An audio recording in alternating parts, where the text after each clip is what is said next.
This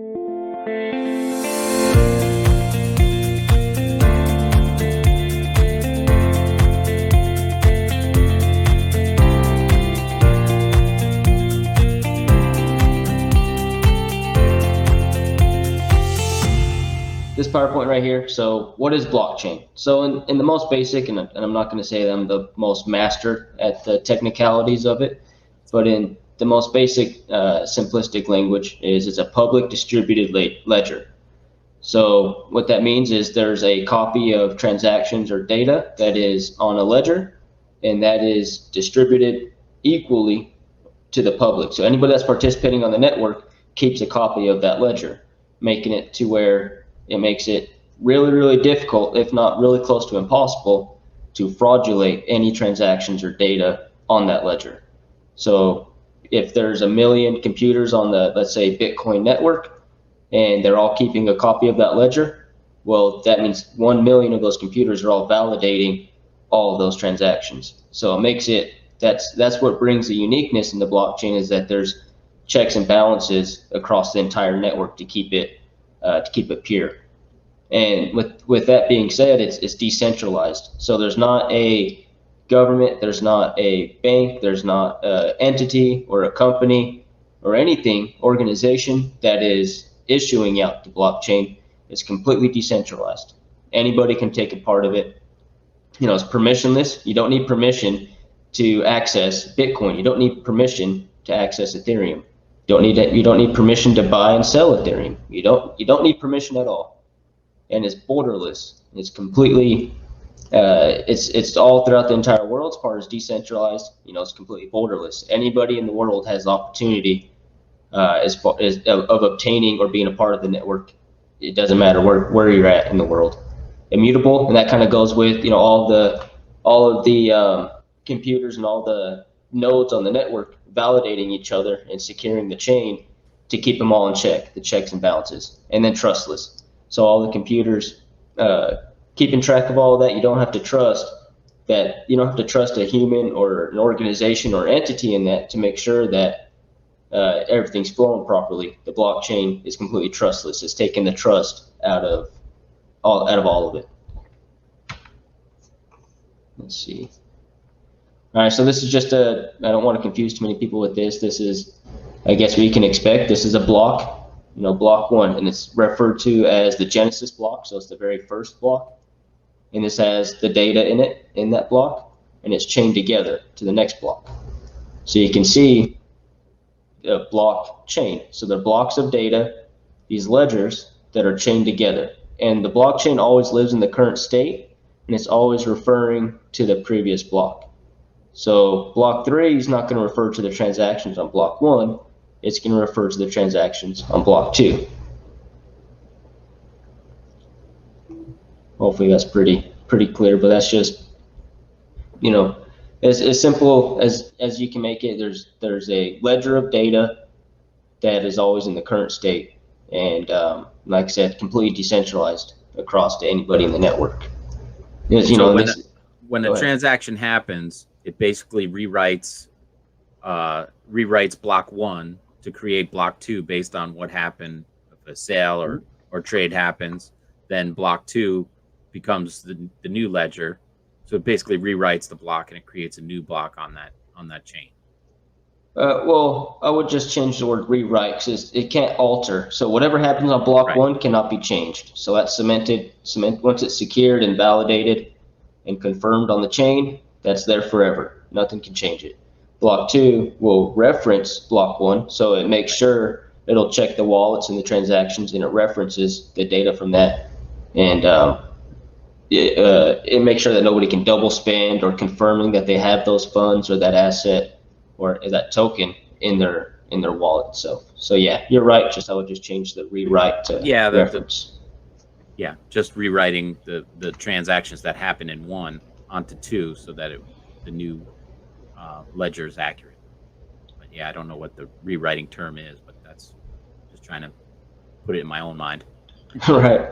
Yeah, and then this right here is just a picture. So it's just a picture of what you can see what a decentralized network is. You can see that there's no bottlenecks. There's nothing here that can shut down the network. everything is completely decentralized, and every single node or computer on the network keeps a ledger of all the transactions. So if one of them was to go down, it doesn't change the ledger. It doesn't affect the network because it's completely decentralized. And that's a little bit. When you say blockchain and it goes from one to the other, the concept of that picture actually doesn't represent what it sounds like. I understand that the blockchain, you can get from any computer to any computer in any variation of pathways. So I get that. But when you say blockchain and Genesis block goes to the second block, goes to the third block, it sounds like there's a chain where it goes from one to the other in a straight line. But this picture, I guess, is to demonstrate that it can go in any direction, and they all record the same blocks. Right. Well, so this will always go, like I said, it lives in the current state. So Right. block 3 will always reference to block 2 for its data, but it can't go back to block 1, or it can't jump to block 70. It'll go to block 4. Block 4 will go to block 5. So it's sequential. And in this picture right here, I was just referencing to that all of these nodes and machines on the network, they all keep a copy of what is going on here. So all these machines are keeping a copy of what is going on in the blockchain. Right. So they're all on the same page at the same time. Right. They all update each other. Absolutely. And then before we get too far, I wanted to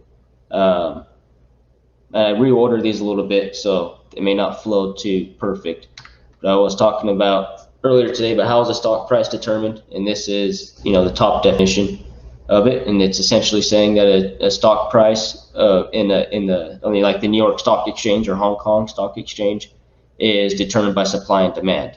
If there's a high demand for it, then the price will increase, and if there's not a high demand for it, then the price will decrease. And you know a lot more information about that, Tim, so I'll let you explain that process a little bit. Well, that just meaning, and it says after a company goes public. So when an investment bank or somebody brings that stock to the market, they base it on what the company's doing and their value is, what the value of all their assets and liabilities are versus their liabilities and their income. And then they set a price on how well the company is going to be able to support the price of that stock. And of course, after it goes public, then it's how much that public or investment bank or other investment banks determine whether that company is going to be able to pay back that bill. So if you take Apple, everybody, the Apple fans are crazy people, and they think Apple is, the next best thing since sliced bread. So they buy up stock. What do you mean? It is. Of course. Yes. Right. So just using that as an example. So the price goes through the roof because they think that Apple's going to come out with another great product and be able to sustain their earnings and their projections, and that's why their stock is in such demand, because everybody wants to own a piece of that company. So it's then supply and demand, like your Investopedia says. All right. So the stock price, and I don't want to complicate it with valuations and shares and how complicated the stock market is for my brain. But as far as the stock price is determined, it's at the basic, simplest you can get is supply and demand. For the price itself is determined off supply and demand. After it goes public, yes, that's what sets the price. Okay. And with that being said, there's in these centralized exchanges that do have these stock markets or even crypto markets, there's a market maker in between them. And the market maker is the one with the capital or the liquidity that says they'll buy the asset for this price and they'll sell the asset for this price.